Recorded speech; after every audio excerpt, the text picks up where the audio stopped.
Good morning. Good morning, Daphne. Happy Sunday, and welcome to all of our viewers and listeners for Perfectly Planted. This is our another episode of our Sunday Seedlings, and we're so excited to have you here today. Our topic and the focus of discussion is around sleep and how do we sleep deep. And I know you all have made comments on what a cutie little puppy that is sleeping deep, but it's so important for us to all really have good sleep. I know we're not going to really cover this topic can go many different ways and there's so much to cover. And so as we go through, it's essentially going to be a rapid fire conversation with Daphne and I. And if there are questions or comments, please go ahead and put them in the chat or the comment section, and we'll be sure to get to them either after this podcast or during our next Sunday Seedlings. So Daphne, are we ready to go? Here's our We're rapid ready to go, fire. Vesame. Awesome. So let's talk about why is sleep so important? Because oftentimes I think we totally deprioritize it. Well, Vesame, that question could be an hour-long discussion on its own. Yeah. Um, Sleep is essential, and it's an essential function that allows your body and your mind to recharge. It leaves you refreshed, it leaves you alert, and it allows you to wake up.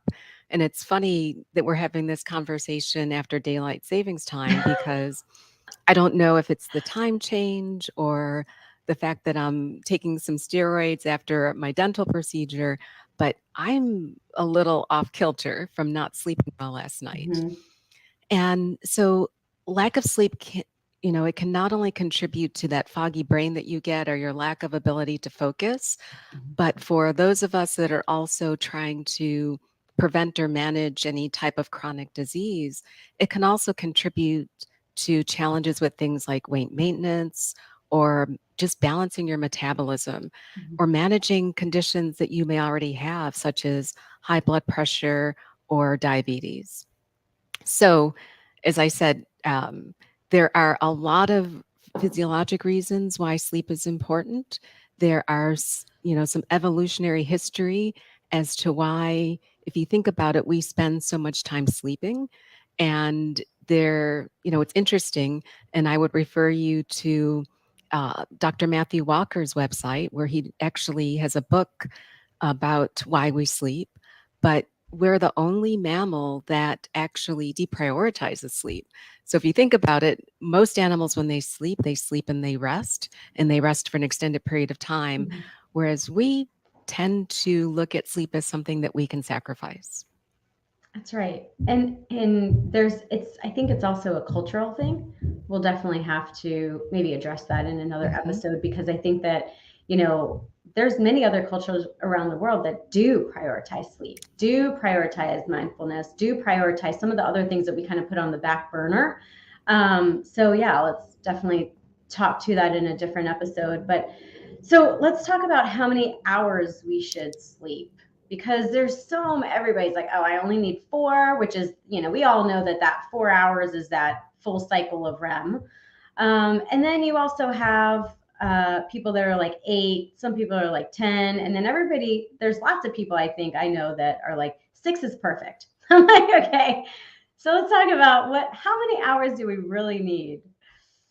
Another great question. And so I'll be honest with you, I'm one of those people, I'd probably say 10, 15 years ago that wore it as a badge of honor that I don't need to sleep. Sleep isn't important. And, less sleep was a sign that I'm busier, more productive.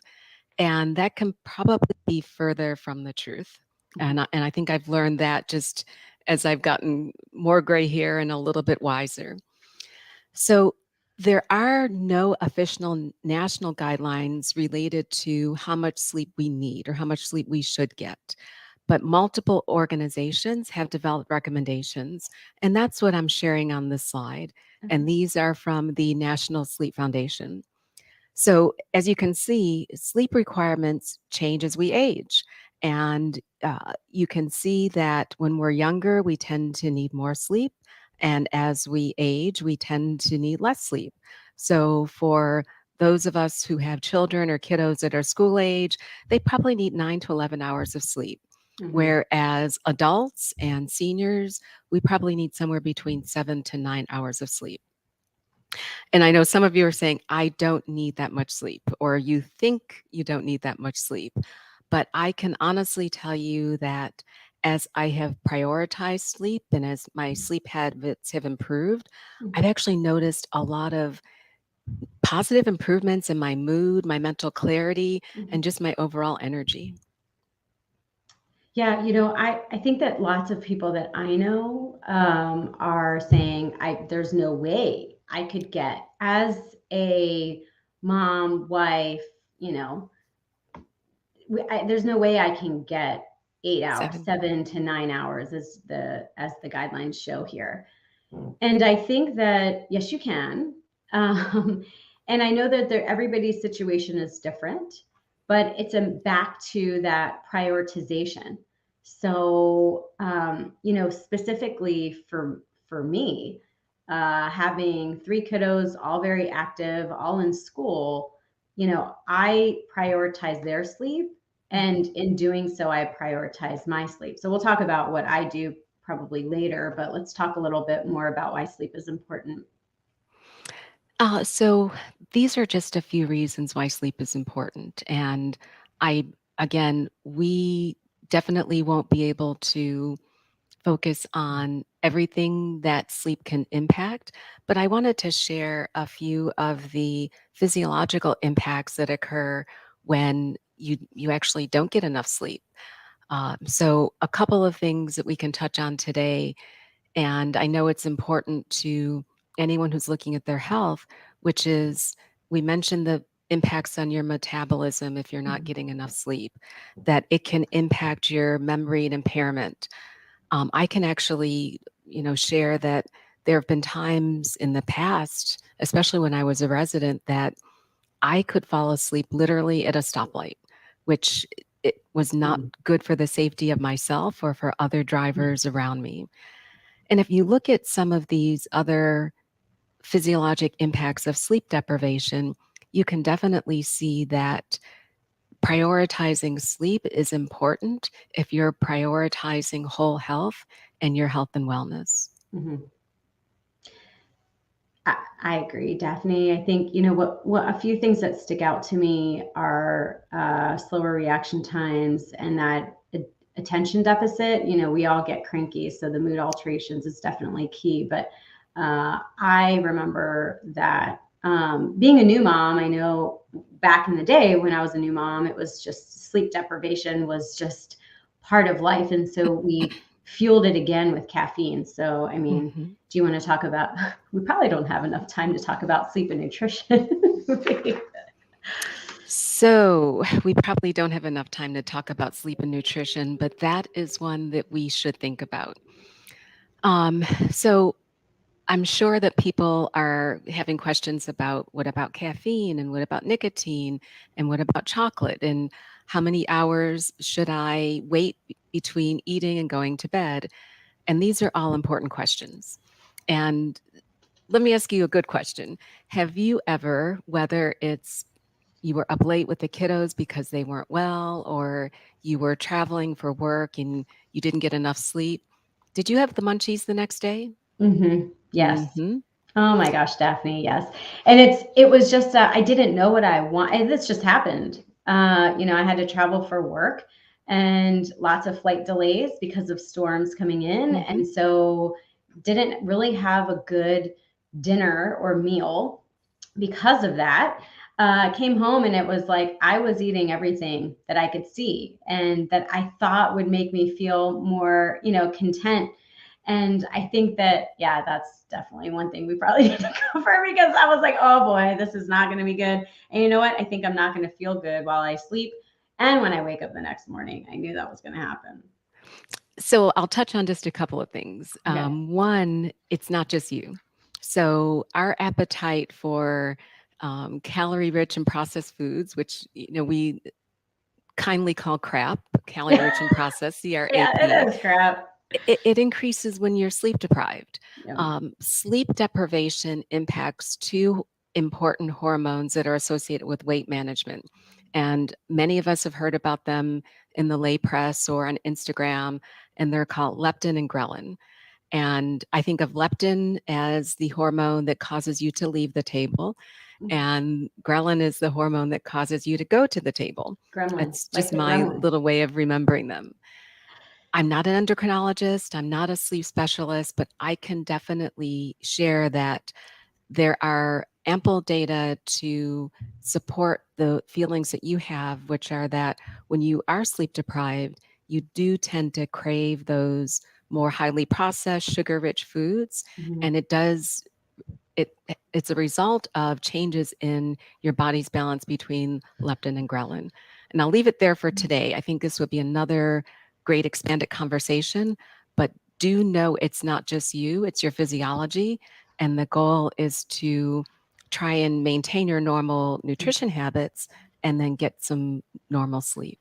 Yeah, I know that I know it's tough. So maybe the next time we could talk about some tips on how to stay on track because it is really tough. And especially when you're traveling with other people who don't really care, and don't have dietary restrictions. It's also difficult too. So, but anyway, this is our rapid fire, like I said. So Daphne, do you have any tips? Can you share some of these lifestyle changes that we can leverage then, like some little tips that would help us with sleep? In the interest of time, I'll pop up this slide and I'll just share a couple. Okay. And I, I will definitely confess that I was not always an advocate of all of these, but I will say as I've implemented them, I have found net positive changes in my sleep pattern. Oh, good. So, one of them, and I know it's going to be hard, is to turn off your electronics 1 or 2 hours before bedtime. And not just yours, but think about your kiddos too. Uh, there's lots of reasons why has a net positive benefit, whether it's de stressing, whether it's the stimulation, whether it's the light exposure. But try to think about turning off your digital devices. And if you can't get that 1 to 2 hours, start with 30 minutes, Okay. small steps. Another one that we've talked about before is get outside, get that daylight, get that sun exposure so that you can get your daily dose of sunshine, get your physical activity, and that can also positively contribute to better sleep in the evening.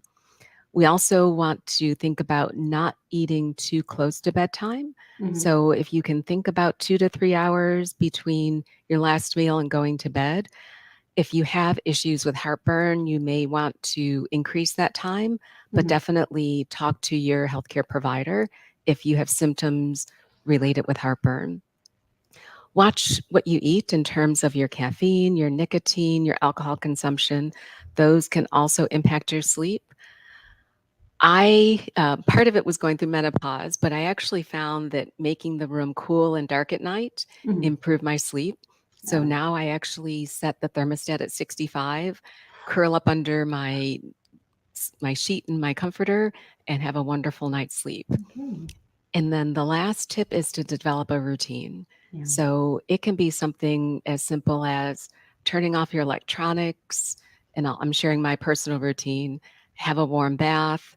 I do my feet up the wall to try and Hmm. relax as a yoga pose. Yeah. I may use my Theragun to massage some of those achy muscles after our leg workout today, and then I turn out the lights um, because sleep is so important. And I hope this conversation has whet your appetite for those of you listening or watching to learn more about sleep. And what definitely we will provide in our blog and in the show notes some references to Dr. Matthew Walker's site, to the National Sleep Foundation, to other resources that talk more about sleep, but please think about sleep and its importance to your overall health and wellness. Thank you, Daphne. Those are all great tips and ones that I know you've shared with me before, and they have helped. One specifically I do every night now is the legs feet up on the wall. It's so simple, and everybody has a wall, and Every, everybody can lay down on the ground, so it's super easy. And so, thank you so much for all of the tips. I think I would love for our viewers and listeners to comment and tell us some of the things that they've learned. We'd love to hear from you. Also, please note this: all of these recordings are on our blog. That's perfectlyplanted22.com. So perfectlyplanted22.com. We also are on Instagram. On our handle is at It's Perfectly Planted, and on Facebook, which is just Perfectly Planted. So we thank you all so much for joining us today. Daphne, thank you so much for all the tips. They were wonderful, and can't wait for the next time. Take care, everyone, and be well. Bye bye.